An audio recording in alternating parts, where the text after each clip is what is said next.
da aula.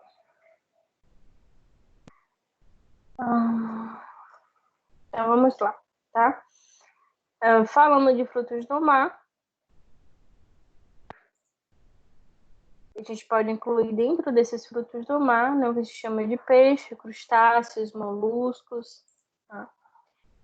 E todo o processo, assim como na carne, que é o processo lá do abate do animal, todo o processo, desde a água, de onde são retirados, né, esses frutos do mar, desde como eles são retirados, a gente já falou, né, inclusive, falando dessa água onde estão esses peixes, né, os mariscos, os moluscos, né, e tem alguns vírus, alguns micro-organismos, esses animais, né, esses peixes, esses moluscos, esses mariscos, eles já podem vir contaminados desde, né, daquela água ali, se a mesma já for contaminada. Né? A gente já aconteceu, né, alguns processos, né, aqui inclusive na nossa costa do nosso estado, essa questão, né, de contaminação da região de costas, né, e esse aspecto de contaminação envolvida, tá?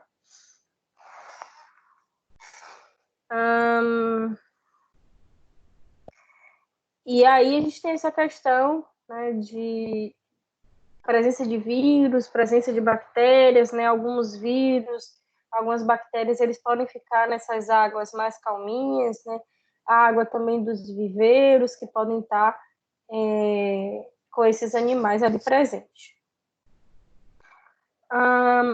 E também toda a etapa, né, do processo de retirada, né, dessa água, então aquele momento que eu fiz a retirada, toda a etapa do processamento desse fruto do mar também vai estar envolvida com a contaminação ou não. Por exemplo, né, no momento que vai descascar, no momento do descasca, no momento que, por exemplo, é um crustáceo, uma ostra, né, que você vai tirar aquela casca, aquela carapaça lá de cálcio. Então, desde esse momento, é um siri catado, então tirar ali da concha, da casca ali daquele siri. Então, esse processo já é um processo, né, onde vai ter contato manual, e esse contato manual pode ser um momento de contaminação, tá? Também um outro processo é a descamação. Isso quando eu falo de peixes, por exemplo, né, que vai ter as escamas, então vai essa retirada das escamas. Então, no momento que faz a retirada das escamas, muitas vezes agride a pele daquele peixe, faz lacerações, né, na pele, né, daquele peixe, e no momento que faz aquelas lacerações, pode então contaminar, né, a carne, né, a parte proteica ali do peixe. Outro processo importante é a retirada das vísceras. A gente vai ver quanto mais tempo a presença das vísceras ali daqueles peixes, a demora da evisceração aumenta a probabilidade da saída de bactérias que está ali no trato gastrointestinal desses peixes para então ir para a região, né, da proteína em si. Então, essa biota, como eu falei, depende da água, né, que o peixe está, as águas que têm a temperatura, né, mais morninha, que é parecida com a temperatura da nossa costa, né, a gente tem mais bactérias do gênero gram-positiva. Águas mais frias, né, que vão ter os peixes de águas mais frias, por exemplo, né, a região da Europa, da região daqueles oceanos ali, que banham a Europa, são águas mais frias, então tem esse aspecto, né, de maior quantidade de gram-negativas ali, isso em relação às bactérias que estão ali envolvidas.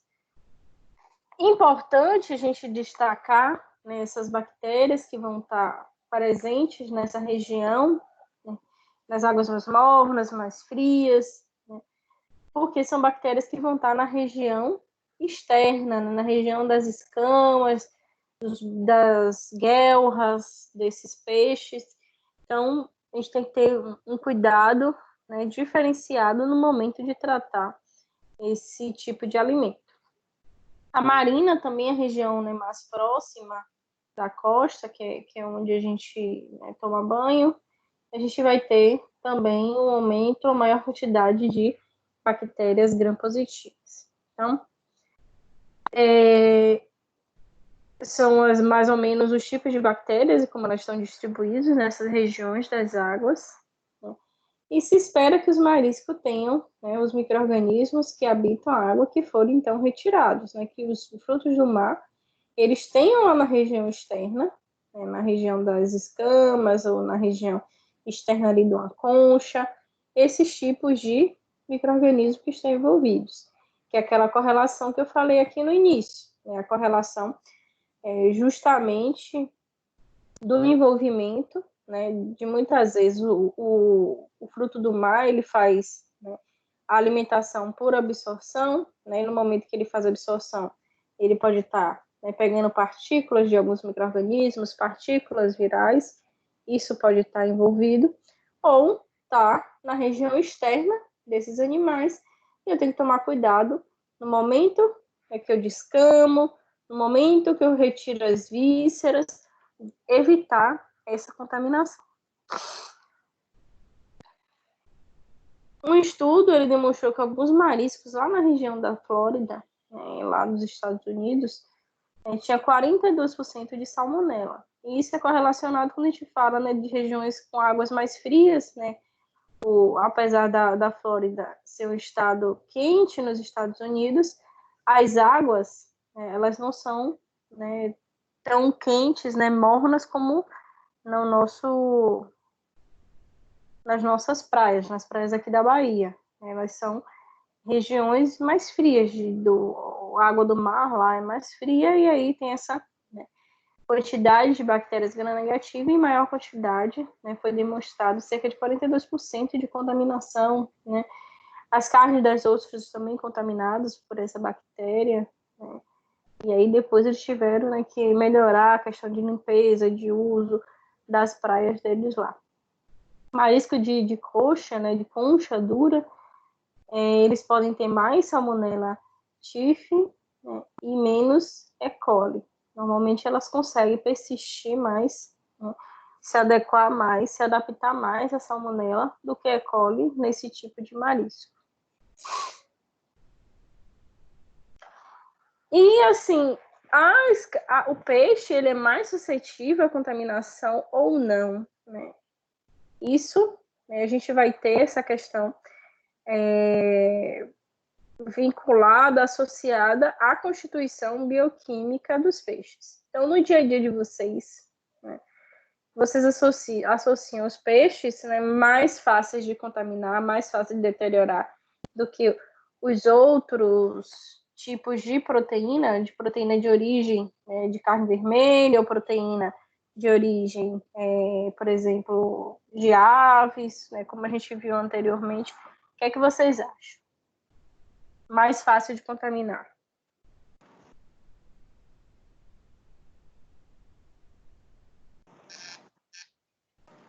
Eu acho que o peixe, professor. O peixe, eu acho que ele tem uma vida útil menor, acho que comparado à carne, porque é muito fácil o peixe estragar, a carne ficar aquela carne mole. Eu acho que o peixe é mais fácil de contaminar do que a carne. Uhum. E o bom que você falou até um aspecto que a gente observa, né, de contaminação, de presença de bactérias no peixe. A gente vê, né, aquela carne, né, a proteína lá do peixe, a gente vê ela toda esmaecida, né, toda destruída, bem molinha. É um dos aspectos que a gente observa, tá? E sim, concordo com você. O peixe ele é mais suscetível, sim, à contaminação, à deteriorização. Mas por que será? Vamos pensar qual é a diferença, mais ou menos, que vai ter na carne vermelha e na do peixe. Porque um é mais perecível do que o outro.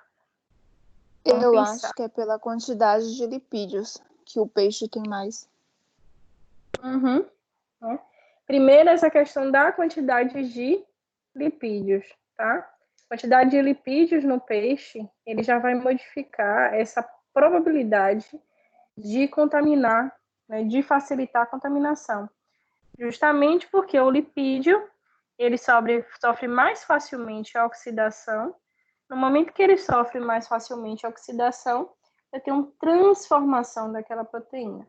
E eu posso aumentar o que a gente falou lá nos fatores intrínsecos do alimento, lá nas primeiras aulas, que tem essa correlação. No momento que eu oxido mais o alimento, eu aumento aquele potencial de oxirredução e eu favoreço o crescimento, né, de algumas bactérias.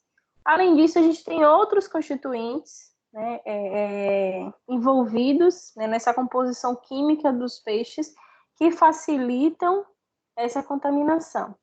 Por exemplo, o conteúdo proteico. A gente tem muito aminoácido livre. Então, no momento que eu tenho mais aminoácidos livres, é como se eu estivesse facilitando a vida de algumas bactérias. Né? Então, eu diminuo alguns processos que a bactéria teria que quebrar. No momento que ela teria que quebrar uma proteína grandona, eu tendo mais aminoácidos livres, mais facilmente ela consegue, né, utilizar os nutrientes daquele alimento e fazer a contaminação, se duplicar, deteriorar aquele determinado alimento.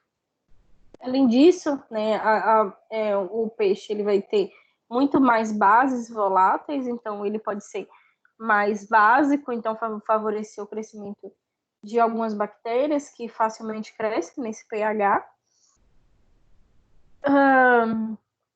Vai ter presença, né, de ácido úrico, né, histamina, trimetilamina, tudo isso que podem ser utilizados, né, para a alimentação de alguns micro-organismos. Alguns peixes eles vão ter, né, quase nenhum carboidrato. Isso seria, né, algo que dificultaria o crescimento das bactérias, né, não facilitaria, porque eu tendo carboidrato, mais facilmente eu tenho fonte de energia. Mas, em contrapartida, eu tenho mais aminoácidos livres, então eu tenho mais fonte proteica livre. Além, né, do que Rose falou, a questão envolvida com a gordura presente no peixe. No momento que eu tenho mais gorduras, né, e gordura, né, lipídios, mais associados aos lipídios insaturados, tá? Vocês devem ter visto nas outras disciplinas, né, quando eu falo de insaturações, o que é que significa dizer? Que vai ter ligações duplas naquelas gorduras. Eu vou ter, em algum momento, na cadeia, eu acho que eu não coloquei não, só para ficar claro, eu vou abrir aqui uma outra imagem. Então, no momento que eu tenho essas ligações duplas, é como se a minha molécula, é como se não, a minha molécula, ela vai ter a probabilidade de quebrar aquela ligação dupla e fazer uma nova ligação. No momento que eu tenho facilidade de quebrar a ligação dupla, fazer uma nova ligação, né, a gente chama de molécula insaturada, tá? Porque quer dizer que não saturou, que não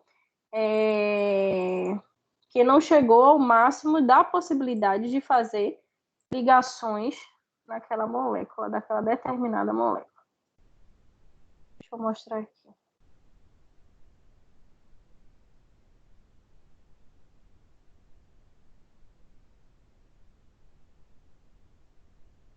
Aqui, tá?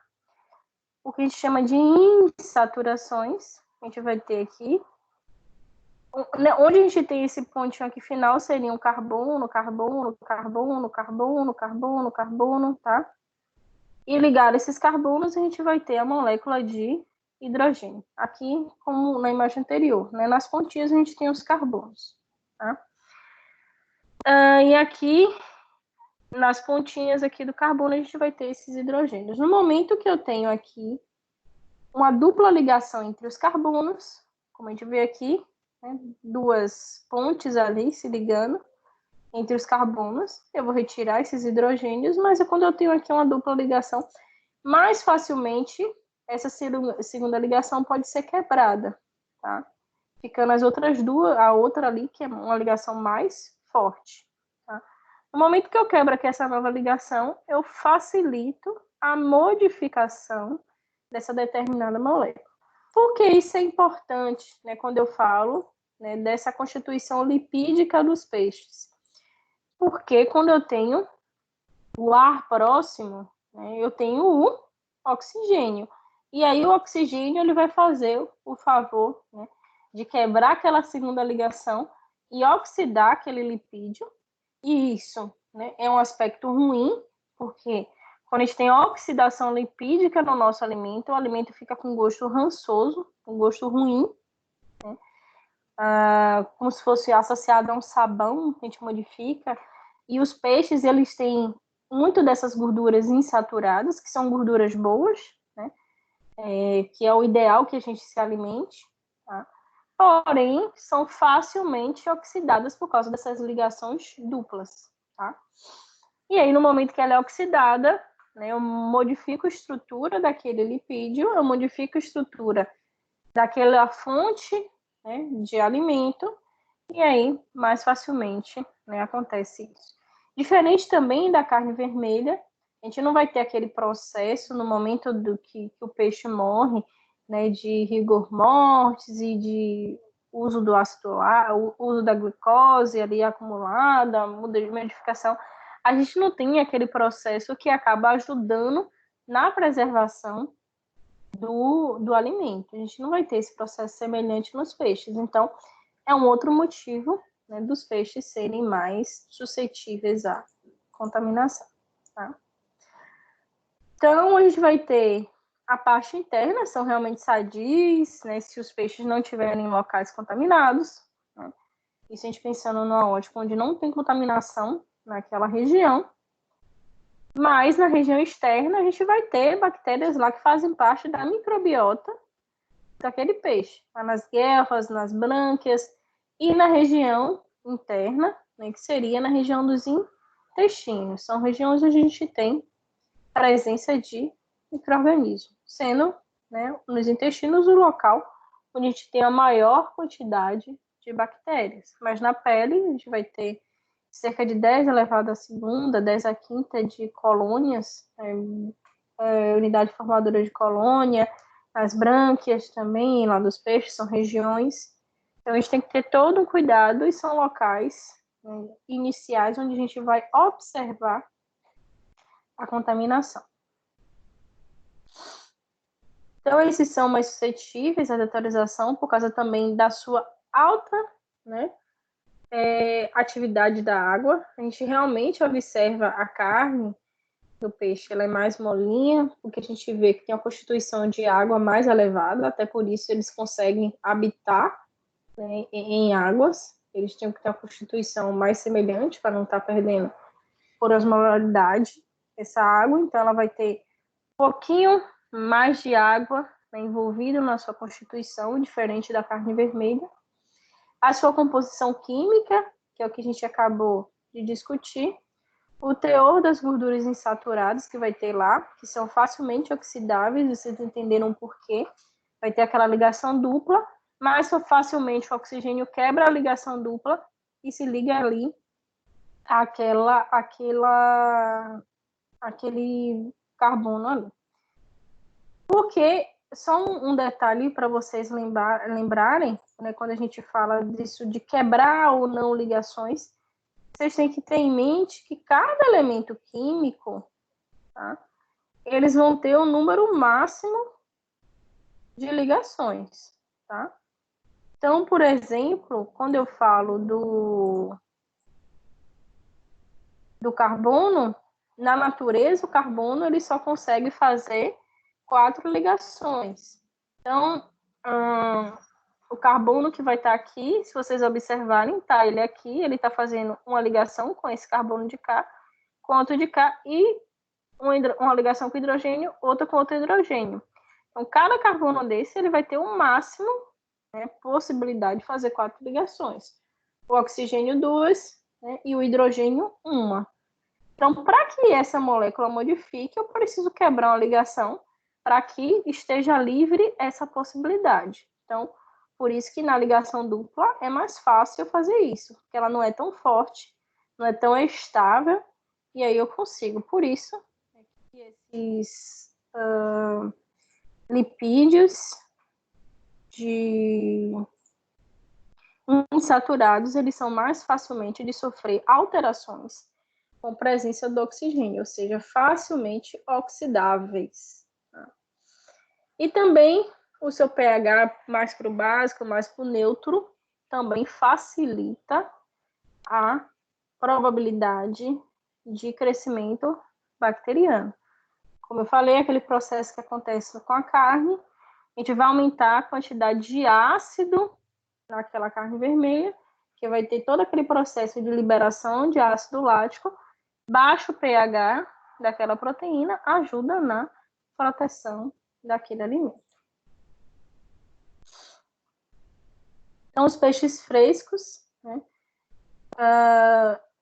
pode ter contaminação, né, de bastonetes gram-negativos, não esporulados. Os mais comuns desses gram-negativos, né, são as pseudomonas. A gente tem uma grande quantidade de contaminação por pseudomonas em diversos alimentos de origem proteica, porque eles também conseguem sobreviver mais tranquilamente, porque eles são bactérias que conseguem fazer oxidação, né, e não fermentação, então mais facilmente eles conseguem fazer esse contato com os alimentos e destruição dos alimentos. Né? A Cinetobacter também é um outro tipo de bactéria que também pode estar envolvida em contaminação. Nos peixes salgados, né, que a gente utiliza, né, o máximo de sal para poder preservar esse alimento, eles normalmente há o crescimento neles de fungos, né, que resistem mais, né, a essa redução da água, redução da atividade da água, que é o que acontece no momento que a gente adiciona sal. Então, os peixes mesmo com excesso de sal, ainda assim pode haver crescimento de alguns fungos, então tem que ter cuidado também na conservação. Não é porque está salgado que eu vou deixar no local extremamente úmido para facilitar o crescimento de fungos. A deuterização do peixe de água doce e de água salgada é bem semelhante. Né? E a ideia é que no momento que houve a pesca, no momento que fez a retirada, é que se tire as vísceras, né, do peixe, para que evite que essas bactérias que estão lá nas vísceras, na região intestinal, eles então perfurem, né, porque vai ter a morte ali, tem liberação de enzimas no momento que tem morte do animal, e aí, no momento que libera as enzimas, facilita que essas bactérias elas saiam da região ali das vísceras e vá para aquele local. Ok, gente?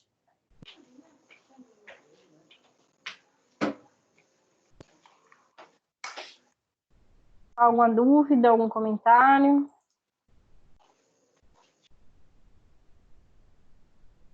Vamos lá, então.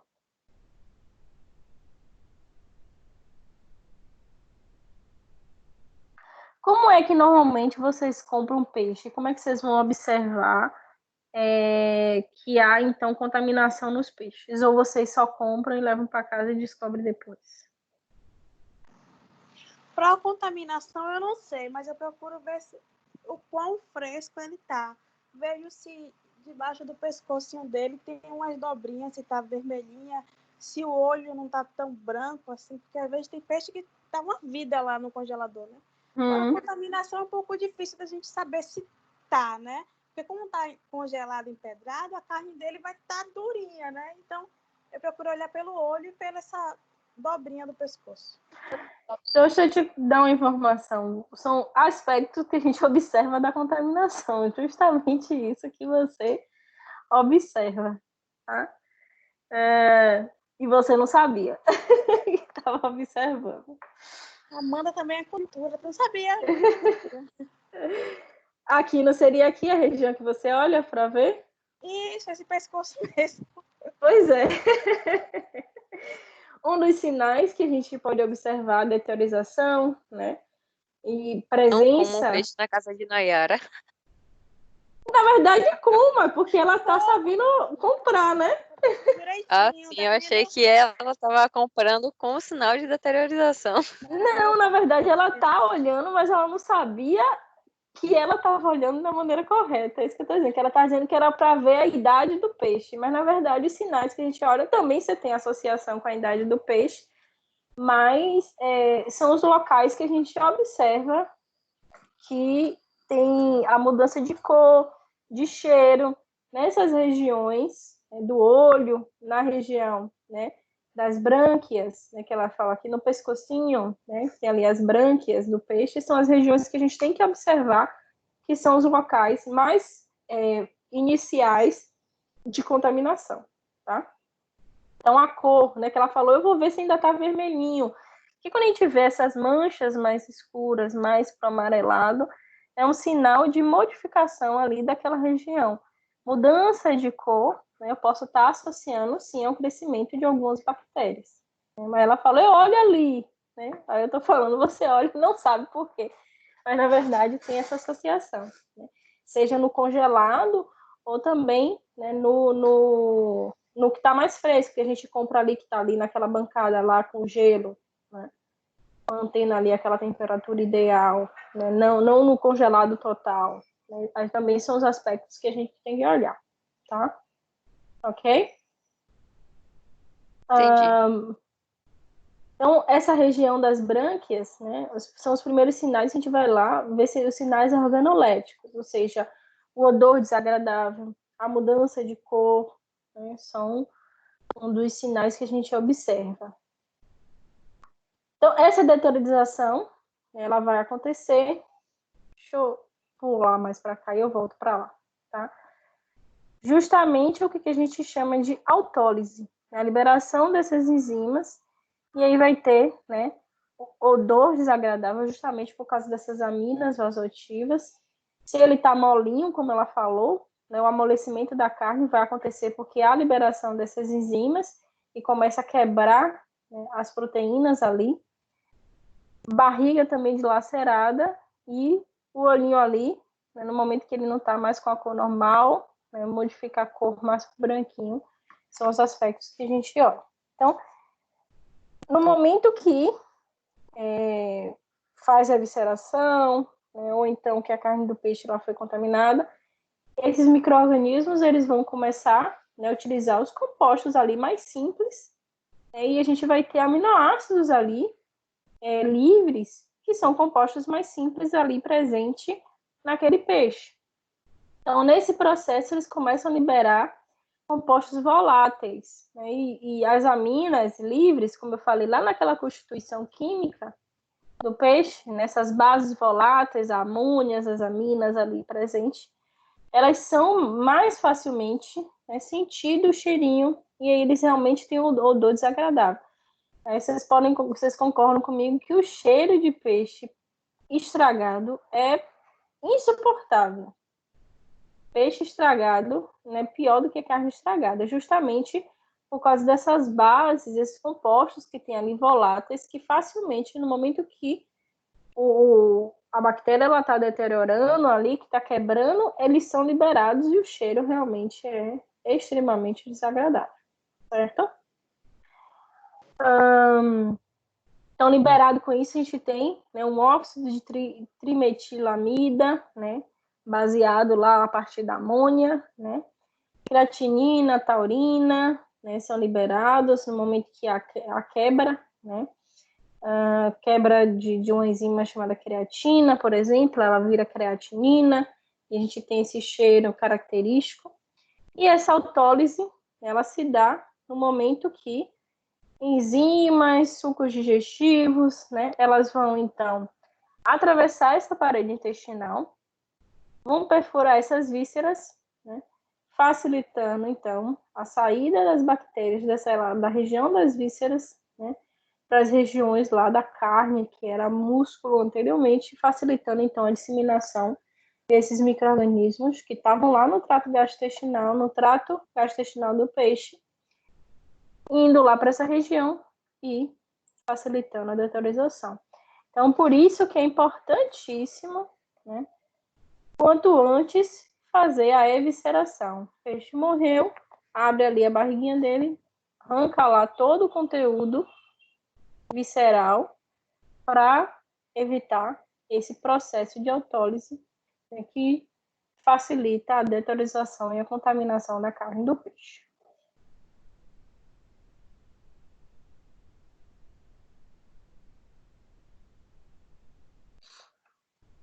Então, essa oxidação também que acontece, como eu falei com vocês, né, um processo de quebra, já expliquei direitinho, mostrando lá a molécula dos lipídios. Né. Ela vai acontecer principalmente porque nos peixes a gente tem esses lipídios saturados, que tem aquela dupla ligação. O armazenamento, né, ele vai provocar essas alterações no aroma ou na coloração do pescado, que gera, né, o que a gente chama de um aspecto rançoso, né, o gosto associado ao sabão, né, quando a gente tem essa oxidação dos lipídios ali no peixe. Tá? Então, de maneira importante, a gente tem que ter duas associações. Desde o momento que o peixe sai da água lá, seja água doce, água salgada, retirar as vísceras para evitar o processo de autólise. E agora a maneira que eu vou guardar o meu peixe, que eu vou utilizar para conservar. Não adianta eu colocar no congelador direto, sem a embalagem ideal, que eu proteja do oxigênio, porque vai sofrer todo o processo. Vocês já observaram, né, que o peixe a gente não guarda em caixas, né? A gente guarda o peixe em embalagem de saco bem fechadinho, né? Justamente para evitar esse contato com o oxigênio mais facilmente. Evitando o contato com o oxigênio, eu preservo, né, mais os lipídios, né? E preservo também o sabor e preservo também a possibilidade de sofrer oxidação, e no momento que sofre oxidação, eu mexo também no potencial de oxirredução dessas moléculas e facilita o crescimento de alguns micro-organismos ali. Então, esses fatores são determinantes também para a penetração de bactérias nesse tecido muscular, e a velocidade que o processo ocorre vai depender do teor de umidade que tem no peixe, né? A atividade da água também pode estar facilitando, e a temperatura de estocagem, assim como a maneira que eu estou estocando. No momento que eu vou estocar congelado, né, eu mexo totalmente na minha atividade da água, então eu mexo nessa questão, né, da facilidade da umidade, e a forma que eu vou estocar também ela é primordial. Um dos componentes, né, de bioquímicos que podem ser produzidos, né, no momento da deteriorização, da quebra, né, e do uso dos componentes do peixe, é a histamina, algumas diaminas, os produtos voláteis dessa deteriorização. Eu já falei um pouquinho sobre isso, né? E essa histamina ela vai ser produzida, né, a partir da histidina. Né? Essa histidina ela vai estar lá presente nos peixes, e algumas bactérias elas vão ter uma enzima, né, descarboxilase, que pode quebrar esse aminoácido, essa histidina, que pode estar livre ali, como eu falei, eu tenho presença de aminoácidos livres. E alguns peixes, eles vão ter essa presença desse aminoácido histidina. Como eu já tinha falado, quando eu falei de carnes, alguns micro-organismos, eles podem ter uma enzima que a gente chama, né, de enzimas descarboxilase. O que é que elas vão fazer? Retirar o grupo carboxila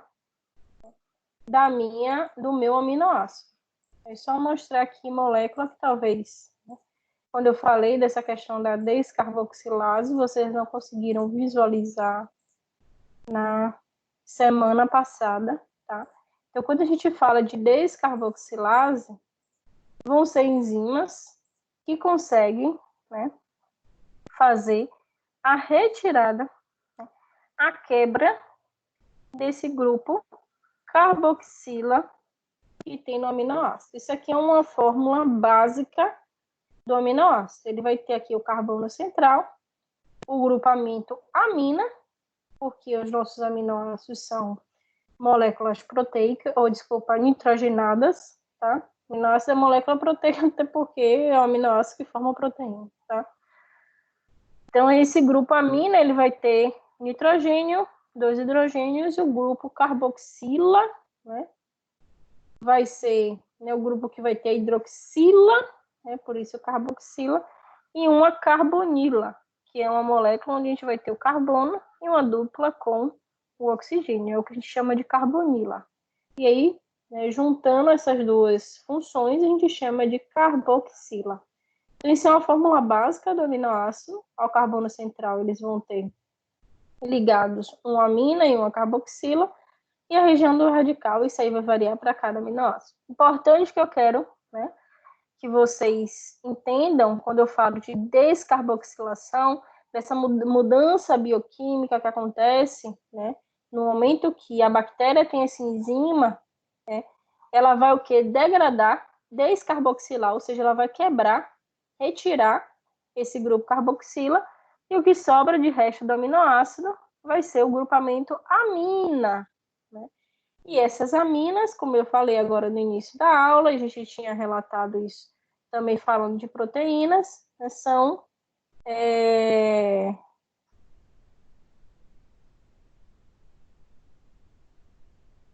são voláteis e básicas, então, mais facilmente detectáveis o cheiro. Esse processo de descarboxilação de aminoácidos acontece tanto também, né, na deuterização, né, e quebra e contaminação de bactérias em carnes vermelhas ou em carne de aves, como também nos peixes. A diferença de a gente sentir, né, mais facilmente, né, essas aminas voláteis é porque no próprio peixe ele já vai ter, e vai ter mais facilmente esses aminoácidos livres, e mais rápido vai ser então a quebra. Então, esse processo de descarboxilação pode transformar essa histidina, que é o aminoácido que está ali presente, descarboxila e transforma, né, em histamina, né? E essas histaminas, né, elas vão estar lá presentes, e normalmente pode acontecer também em processos em baixas temperaturas, e temperaturas que a gente chama de temperaturas de geladeira, 2 graus, né? Você deixou sua geladeira mais tempo fechadinha, ele pode chegar até 2 graus. Então, essa importância, novamente, da gente fazer a quebra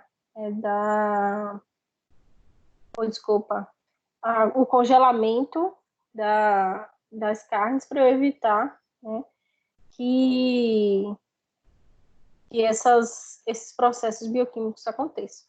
Então, quando esses peixes eles são expostos a tempo e temperaturas, né, abusivos, ou seja, temperatura mais alta, né, a um determinado tempo, ou uma temperatura baixa que não é de congelamento num determinado tempo, as bactérias que estão ali nas brânquias, na pele, no intestino, na cavidade abdominal, elas vão se multiplicar. E no momento que elas se multiplicam, elas podem, né, ter enzimas descarboxilase da histidina, porque também não adianta ter só a enzima descarboxilase, tem que ser enzima descarboxilase para aquele determinada proteína, né? Tanto que quando a gente falou, determinada proteína, não, determinado aminoácido, tanto que quando a gente falou lá de carnes, a gente falou descarboxilase, né? Para os aminoácidos que estão mais presentes na carne vermelha. E aí a gente vai ter essa enzima histidina descarboxilase, que vai descarboxilar, retirar o grupo carboxila dessa histidina, transformando em histamina. E uma vez que essa histamina está formada, ela não vai ser eliminada, né? Mesmo que o peixe seja cozido, enlatado, ou receber qualquer tipo de tratamento, congelamento, e foi formada, e ele já tem um processo de deteriorização e presença ali de histamina, que não é o ideal para ser consumido. Ok, gente? Então, vamos lá. Falando ainda assim de frutos do mar, a gente vai ter, né, os camarões, as lagostas, caranguejos, lagostins, né? Todos esses que têm a casca mais durinha, né? A lateralização é bem semelhante, todo o processo de cuidado, né, é semelhante com os outros. A questão muito maior é que esse tipo de alimento a gente tem uma manipulação maior. E eles vão ter um pouquinho mais de carboidrato do que os peixes, e vão ter também um pouquinho mais de aminoácidos livres, né, facilitando um pouco mais a deteriorização. Realmente, né, deixa o camarão ali descascado, né, por mais tempo, né, ali fora da geladeira, fora do congelador, você vê que mais rapidamente é contaminado, né, e ter todo o processo de deteriorização muito mais rápido. Tudo isso também envolvido com a composição química desses animais. E aí tudo tem a ver, né, com a questão de manipulação, também a qualidade da água de onde eles foram retirados, isso é extremamente importante, né? A gente já discutiu sobre isso, né, falando da questão da água, principalmente quando a gente falou de vírus. E esses crustáceos muitos se alimentam fazendo absorção e aumenta a facilidade de contaminação. Não é à toa que a gente também chama, né, de aproximação, mas isso não me fez deixar de comê-lo, que é o camarão, né? A aproximação, né, que a gente chama de filogenia, ou seja, de origem, né, de determinados animais, os camarões se aproximam extremamente, né? Ele é muito próximo das baratas, né? Bem próximo das baratas. Muitas das pessoas chamam de baratinhas do mar. E até o comportamento desse tipo de animal, né, é o comportamento onde ele se alimenta de restos, né, de coisas ali do mar. Então, também mais suscetíveis a já vir contaminados desde da água de onde eles foram retirados. Como eu falei, a questão de manipulação ela é muito maior, né? Eu tenho que descascar, retirar, limpar, né, esses animais, né? A água que também usou para lavar, depois que passou por todos esses processos, é uma outra fonte de contaminação que tem que, então, intervir. Micro-organismos associados também extremamente parecidos, né, com os peixes, Pseudomonas, Acinetobacter, e em relação a fungos, as leveduras. Então, os crustáceos, eles vão ter altas quantidades de aminoácidos, extratos nitrogenados, ou seja, componentes que têm nitrogênio ali na sua estrutura, tornando também mais suscetível, né, a uma deteriorização, né, que vai iniciar desde as superfícies externas. Uma boa, né, diferente dos crustáceos dos peixes, é que se eles ainda estiverem protegidos lá com sua crosta, lá com sua casca, eu dificulto, né, a deteriorização, diferente do peixe, que a pele é mais fininha. Mas no momento que eu retirei ali, pronto, né, é muito mais suscetível do que os peixes, porque a carne ela vai estar ali sem nenhuma proteção, não tem nem pele, né, depois que eu tiro, né, a parte mais rígida que recobre, que forma aquele determinado crustáceo. Então, são cuidados que a gente tem que, né, avaliar. A naturalização, né, inicial, ela vai ser seguida de uma produção também de bases voláteis, então a gente sente o cheiro, né, mais dessas aminas ali presentes, desses constituintes, né, voláteis, óxido de trimetilamida também presente, né? Eles não vão ter tanta creatinina quanto tem, né, nos moluscos, essa relação é diferente, mas eles têm alta capacidade de hidratação, então no momento que tem uma alta capacidade de hidratação, de reter, de ter mais água, atividade da água, também facilita a deteriorização desse tipo de alimento. Falando dos moluscos, né, diferente dos crustáceos, a gente vai ter as ostras, os mexilhões, as lulas, as vieiras, né, que são moluscos, eles vão ser mais molinhos, também vão ter uma proteção alguns, como por exemplo a ostra, tem ali a proteção, e eles vão ter os níveis maiores, né, de carboidratos, né, e de reserva, às vezes, desse carboidrato em forma de glicogênio, tá? E essa maior teor de carboidratos pode facilitar, né, uma atividade fermentativa, ou seja, a possibilidade de micro-organismos que fazem fermentação, né, de estar ali presente contaminando. Tá? Uma vantagem que eu tinha falado lá no início, quando eu falei de frutos do mar, é que às vezes eles não têm uma quantidade suficiente de carboidrato, né, uma quantidade de carboidrato como tem nas carnes vermelhas. Né? E isso ajuda, né, na proteção. Em contrapartida, ele vai ter mais aminoácidos livres, mais gorduras insaturadas, o que acaba, né, deixando eles mais suscetíveis. No caso desses moluscos, né, como ostras, mexilhões, eles vão ter um teor maior de glicogênio do que os outros frutos do mar, e aí, né, vai deixar mais suscetíveis a processos de deteriorização. Por exemplo, micro-organismos que não usam gordura ou proteínas, né, mais facilmente para obter energia, para quebrar, para formar ali novos compostos. Se eu tenho quantidades maiores de carboidrato, eu facilito esse crescimento desses outros micro-organismos ali presentes, tá? Então, essa atividade fermentativa ela pode ser facilitada com esse teor de carboidratos associados, e aí pode ter, então, esse crescimento desses tipos de micro-organismos que fazem fermentação. Alguns níveis de nitrogênio, né, dessas bases nitrogenadas, eles vão ter mais esses nitrogênios ali presentes nessas carnes. E também, né, diferente da carne do peixe, níveis altos de argininas, de ácido aspartico, de ácidos glutâmicos, que são outras classes de aminoácidos que estão presentes. Né? No caso do peixe, a gente tinha mais a histidina, nos moluscos a gente vai ter, né, uma maior quantidade de arginina, ácido aspartico, ácido glutâmico, que eu posso ter outras transformações no momento que tem a contaminação com alguns tipos de bactérias. Ok, gente, alguma dúvida sobre a contaminação desse tipo de alimento?